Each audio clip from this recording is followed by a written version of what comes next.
Oh, we ready? Good morning. Glad to be here. See what's going on. Missed you guys last week, but I was having fun. I think while y'all were doing this, we were walking out to see Half Dome, and so it was nice. It was about 22 degrees, but it was beautiful, and we had a great time. It was a lot of fun. Love those parks out there in California. Some beautiful stuff in our country. I'm going to do a slight commercial for the National Park Service. I can't say enough about it. We have incredible national parks. I've never been to a bad one anywhere, and every one of them, just some of them seem to be better than others, but all of them are amazing. And they're our property. We as American citizens own them, so I highly encourage you to get out there and see them. They are simply amazing. So we had a lot of fun.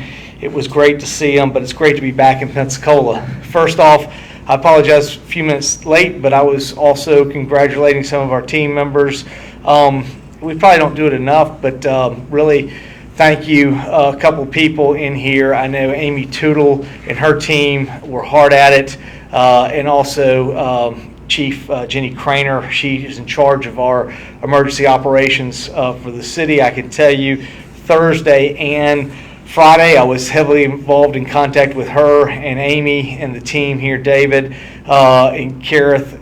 They did an amazing job, and certainly I want to say a lot of appreciation to Amy Miller, who basically we all went out of town, and I saw her this morning. I said, the city didn't burn down. That's a good thing. So you did a good job. She really did.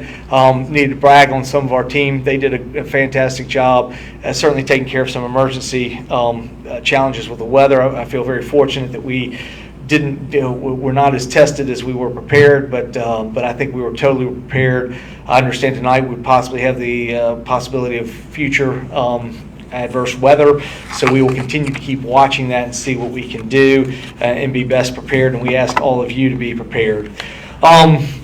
A couple things going on here. We've got Pensacola Neighborhood Challenge Grants. City of Pensacola is now accepting applications for the summer cycle of the fiscal 2022 Pensacola Neighborhood Challenge Grant. I see Lawrence Powell in the back with Neighborhood Services. This is a great grant opportunity that really helps many of our neighborhoods. It's a matching grant program that provides city neighborhood associations with funding to single neighborhood improvement projects, including beautification, signage, sidewalks, and other improvements to public property.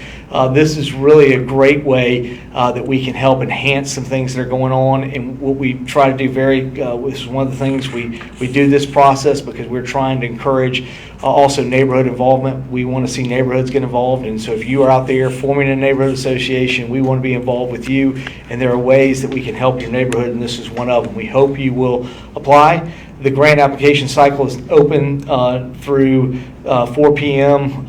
Wednesday, August 31st. Applications will be reviewed on an ongoing basis as they are received until funding is allocated for this application cycle. So Lawrence, they don't need to wait till August 31st. All the money could be gone by then. So if you have something right now, send it in. The process will be open through the 31st, but these applications will be reviewed as they come in. So again, it's only as long as we have funds. So I highly encourage you, if you have a neighborhood association, please get that in. We want to find a way to help you make your neighborhood better. We certainly think that's what makes Pensacola great, is all the neighborhoods we have, and we have some very active neighborhood associations. We've done many projects like this, and this allows us to do more, so we hope you will get your application in. Learn more and apply, visit citypensacola.com. Reimagine Jackson Street public meeting is happening tomorrow. I saw while I was out of town that this was out there. We appreciate this is mainly an initiative that is starting with the county, but we very much appreciate their allowing us to participate with them on the west side. Jackson certainly through Brownsville coming into West Pensacola is an important artery, and we are very happy to participate with the county in this endeavor, and we appreciate their leadership on this, and we're happy that they've allowed us to participate. It will be impacting the city as well. The public meeting is a workshop that will be held tomorrow, Tuesday, March 22nd, to gather public input and ideas to develop a master plan for the future improvements of West Jackson Street from A to Fairfield. And I will say, I saw Councilman Wiggins in the audience. This is within the city. This portion is totally within District 7, so I know this is something near and dear to his heart, and will be something there for the west side of our community. The planning effort is a joint project between Escambia County and City of Pensacola, as well as our CRAs. The workshop will be from 5:30 to 7 at Brownsville Community Center, located at 3200 West DeSoto Street in Pensacola. Members of the public are invited to provide input in one of the following ways. Complete an online survey at reimaginejacksonstreet.com or email comments to ideas@reimaginejacksonstreet.com. Learn more about the project at thecityofpensacola.com, or certainly attend tomorrow night's meeting at the Brownsville Community Church. So we hope you will be able to do that. Garden Street landscaping revitalization project is underway. Improvements to Garden Street median are now underway as part of the city's Garden Street landscape revitalization project. Will greatly improve the aesthetics along Garden Street between A and Alcanese. The project is expected to be completed by late summer 2022, weather permitting. Garden Street landscaping revitalization project will install landscaping irrigation within the grass medians with landscaping to include shrubs, trees, and other plants. So we are excited about that. Like I said before, the development that we see now spreading on certainly East Gardner Street, and we think it will also, the same things happen in West Gardner Street. Gardner Street is going to be a fairly significant artery as we continue to look forward, and I think the future of Gardner Street is a major street for what we do in our downtown area with residential, with commercial, and with all office and everything else that we do is vitally important. So we're very excited about this. We're also excited about road closure for Cyclovia. We are glad to have Cyclovia back after 2 years. Roadways in downtown Pensacola will be temporarily closed to motorized traffic on Saturday, March 26th for Cyclovia event, which will take place from 10 a.m. to 3 p.m. The following streets will be open to bicycle, scooter, and pedestrian traffic only. Main Street, Bayfront Parkway from Clubs to Street to 12th Avenue and the Wharf Avenue will be one of those. South Palafox from Garden Street all the way to Plaza de Luna will be the other street that will be closed. We hope that you will come out. Drivers should seek alternative routes during this event just on Saturday. All the other streets will be open, and if you want to get to stores on Palafox, you will certainly have Jefferson Street and Balin Street to be able to find parking too. Obviously, there are a lot of great free parking spaces on Spring Street. We hope you'll take advantage of that. Come down here and enjoy the day and be able to walk. It's an incredible area down here, and we want to embrace the things that allow us to be more bicycle and pedestrian friendly, and we certainly have missed Cyclovia for 2 years with COVID, but we're excited about having this year's event. Osceola is also going to be at Cyclovia. Representatives from the city of Osceola's golf course and partners from First Tee Gulf Coast will be offering free hitting station and putting station at Cyclovia. The Osceola Golf Course station will be located East Main Street near Bartram Park, next to the Archaeology Resource Center at 207 East Main Street. So come over there to Bartram Park and practice your golf game. I see Adrian in the audience back there, so I know he'll be out there looking with his team to help you with your golf game on Saturday. Portions, unfortunately, this is one event that we also want to definitely get out in the public. It's just a very short one, but it is going to be a fairly significant road closure. Portions of Bayou Boulevard will be closed March 23rd for steel main replacement. Bayou Boulevard will be closed between East Moreno and East Lee Street on Wednesday, March 23rd from 6 a.m. To 10 p.m. as Pensacola Energy replaces a natural gas steel main. Traffic will be detoured from Bayou Boulevard using East Moreno, Pickens Avenue, and East Lee Street. For questions about this project, please contact Pensacola Energy at info@pensacolaenergy.com or 850-435-1800. I know many of the people on the east side, like myself, use Bayou Boulevard, that section, to get downtown. So just remember on Wednesday to find a different route to come here, because it's going to be 4 hours they'll be working. And again, even if you go to work early in the morning, you're going to need to find a different route because they're going to start at 6 a.m. so they can hopefully be done by 10. So I know they're working hard to make sure there's as little impact as possible, but I want to make sure that everybody is aware of what is going to be happening. 10 p.m. So I misread that, 10 p.m. Thank you very much. I was like, man, they're going to get that done in 4 hours. That's great. So it's 16 hours. 16 hours they'll be working on it, but hopefully it'll be all done on Wednesday, and we won't have to we won't have to worry about that. Don, I'm going to challenge you to try to get that done in 4 hours. Anyways, a reminder, okay, mortgage and utility assistance to the City of Pensacola CDBG coronavirus funds. A reminder that homeowners in the City of Pensacola with overdue or back mortgage or utility payments may be eligible for assistance to the city Community Development Block Grant coronavirus funds. Applications are now available at the City of Pensacola website until all funds have been committed. To learn more and view eligibility requirements, visit cityofpensacola.com. We'll also be having a city council meeting this week. We'll be having agenda review today and here at 3:30, and we will be having the regular agenda, the regular meeting at 5:30. I'm sorry, I will not be there at that meeting. It's also when we have the PACE Awards, and I have already committed to be in attendance for that, so I will not be there, but I'm sure council will be able to get done all the things they need to do in working on that. So again, busy week. And finally, COVID-19, according to Florida Department of Health, again, the Escambia County positivity rate is at 2.4, so well within what we need to do. Just continue to keep active on your immunizations and boosters, and we will continue to check, but we certainly hope that we have moved, after 2 years, we've moved past much of the worst of what Corona has to, COVID-19 has to offer us. So again, we're prepared, but we do believe at this particular time we've got it well within check, and we just need to, as all citizens, continue to maintain whatever we need to do with your immunizations and boosters. So again, that's a little bit about where we are today. Happy to answer your questions now if you have any. So missed y'all last week, but happy to answer any questions today. Jim. This week, Councilman Casey Jones is proposing an ordinance putting forward regulations on booting cars in the city. Have you seen that? Do you have any thoughts on that? I have not seen that one.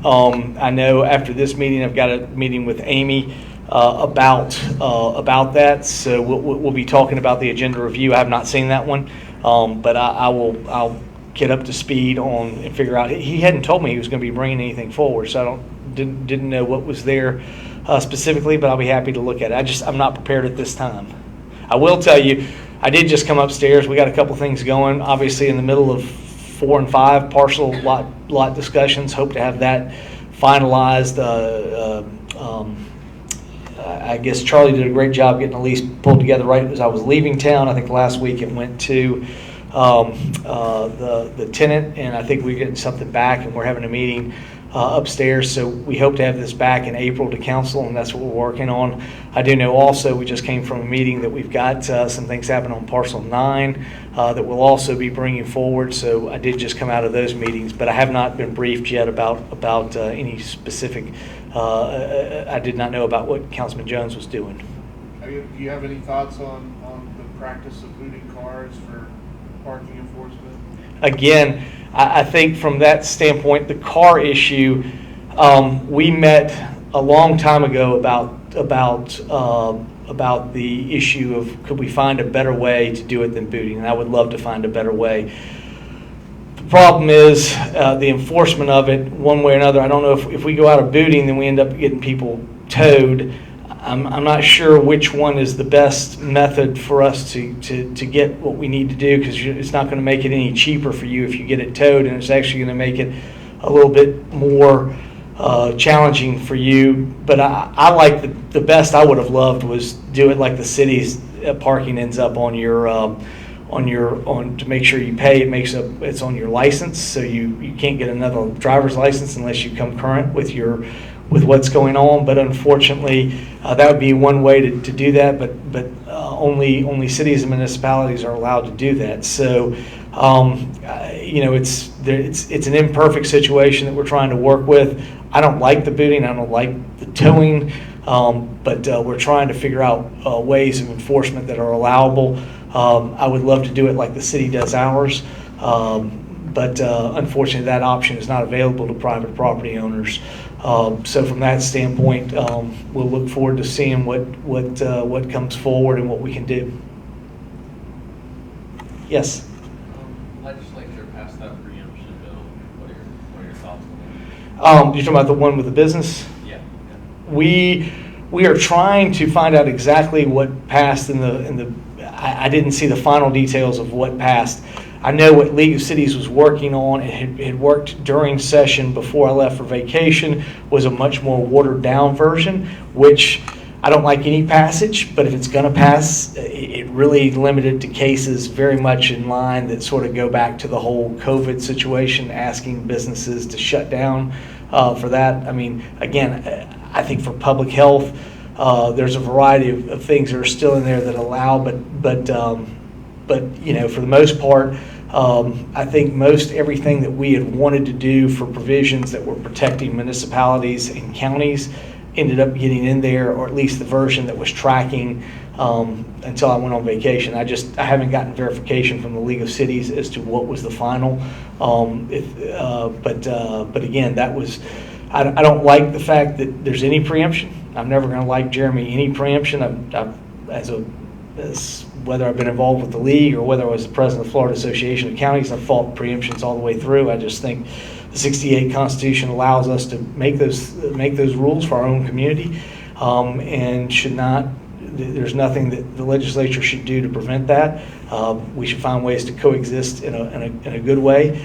So I don't think any preemptions are good, but I do think at least what I saw before I left for vacation was a much more watered down, and I just haven't gotten confirmation from the league as to what was the final. If their version is what passes the law, then I can at least live with that. I mean, you'll want to check that, but I'm not sure it was the watered down version. I don't think it was like just COVID.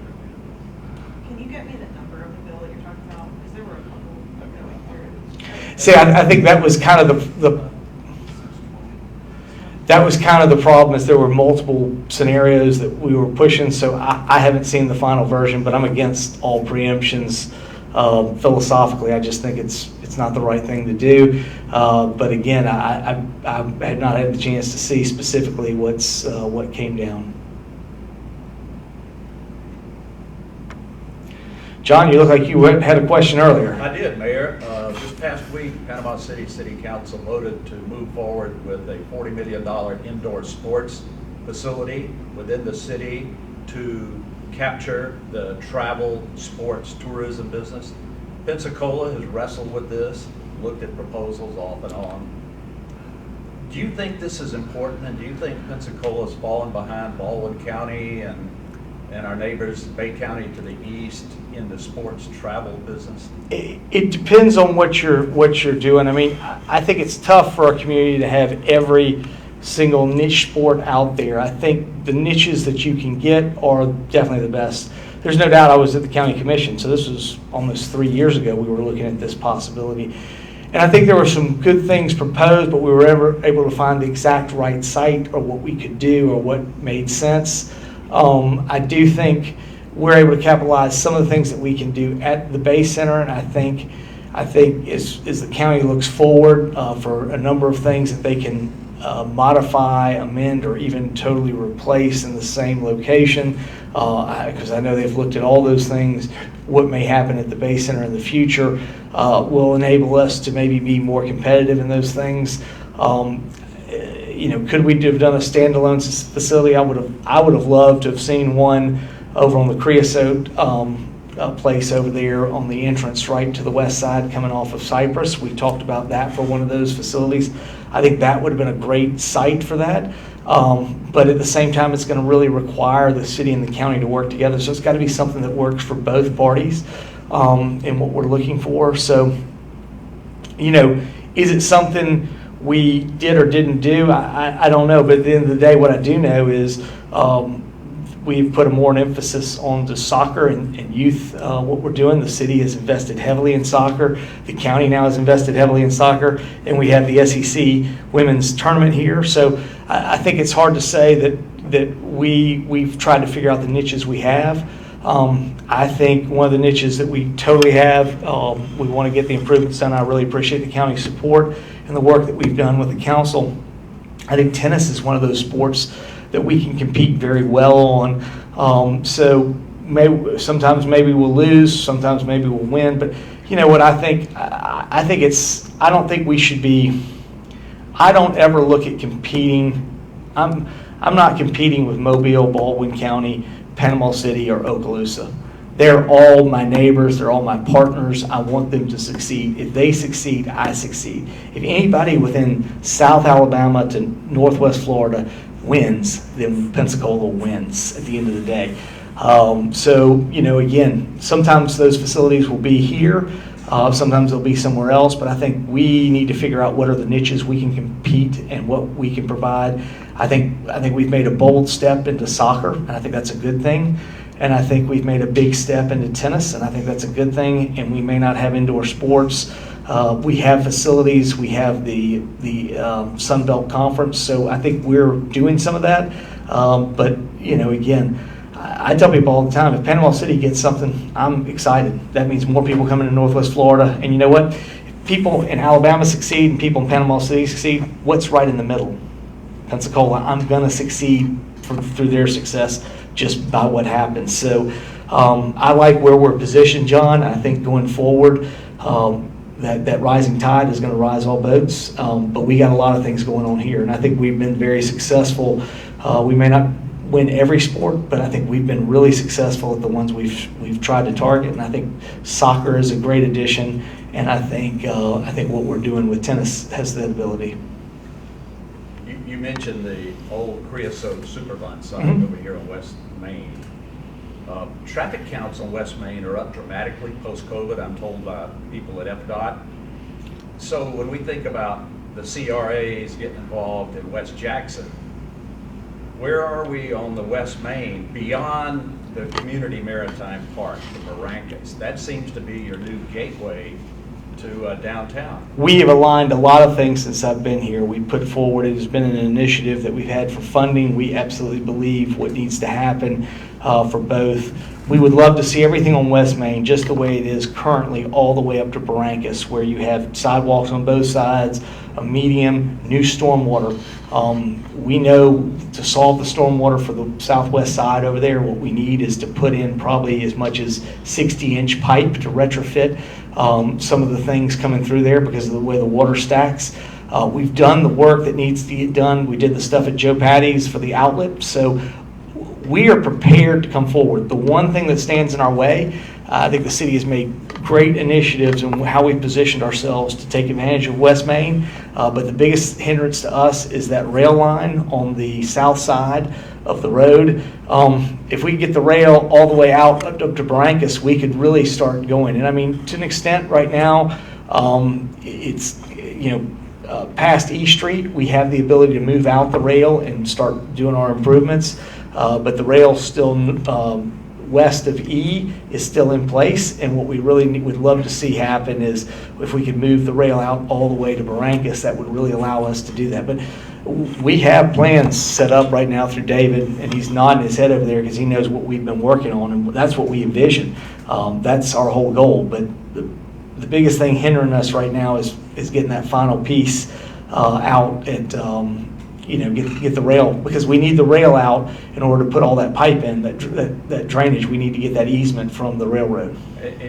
Has the city talked to the rail company recently, and what are they? Well, I know that recently, once we got Bell Steel quit looking at the rail side and we were able to get up to there to E Street, now the only issue is the one that still uses rail right there, the lumber facility. So as we keep looking at, I think that really offers that opportunity. If we could get the rail out of there, we would be ready to go. We would have an easement that we could put in the kind of drainage we wanted to do, and we could put the improvements all the way up to Barrancas. And I agree with you. I think it would be perhaps the most important thing in revitalizing that portion of the remainder of what's going on in the southwest section. So it totally is something we have on our radar. The issue that has prevented us is the railroad easement and funding. I think we can get over the funding issue, so it is going to come down to the railroad. Frank Patty has advocated for a long time for a left turn light there at A and Main. We probably have some capacity. Is there anything new on that? I think I think for our standpoint, we would have looked at it, and we've had that in for legislative initiatives for 3 years in a row. Obviously, the challenge has been we haven't been able to successful moving that with where we are with the railroad. But we do have the right-of-way there. It is something we perhaps could look at and evaluate more as we get to it. But this is going to be one that obviously falls. It's going to fall on the next mayor and the next council, because I just don't think we're going to get a railroad to get us to that point that we can move forward. But I will say our administration has done everything we can to make it a priority, set together the plans, and have it ready to go. Yes, ma'am. We've talked about affordable housing in here before. There's an event today in Escambia County for a groundbreaking for affordable housing. Are there any things like that underway for the city? We do. We have some initiatives that we're hoping to bring back here very shortly on affordable housing, that we want to do some initiatives, basically looking at working with some lots that are publicly owned, and how do we get those moving. Two, we have issues obviously that we want to continue to keep working with some partners. I think we have some real possibilities. I've talked about it Baptist, but we're still waiting for them to unveil those plans. And three, I think there's just ways that we probably could look at our own codes and what we're doing and find ways to be more affordable. So there are a number of issues that we can change, but there's not a single silver bullet. It's going to be using a lot of different strategies at once. So it is a little bit of a complicated challenge, but I think our housing department is now, I see Marcy in the back, and I know she and her staff are working diligently on it. And we've really for the first time got a really fully staffed housing department that is looking at several of these initiatives. So we hope to have something very shortly that we're bringing to council. And we think we've been working on it for a while, but we obviously want to get the right thing there for the council. But we think we have a solution to at least begin to take some of that pressure off. But we think this is the most critical part that the city can actually play in. I mean, it's a little bit tough. We can write letters to the PSC to deal with your utility. I don't think that's much of an issue where we can be a player. I think starting to try to bring down housing costs is something we can do, and something we have the ability to begin to get into that fight and start to do. And I know our staff is working diligently to bring an initiative forward. Anything else? All right. Well, thank you very much. We'll see you next week.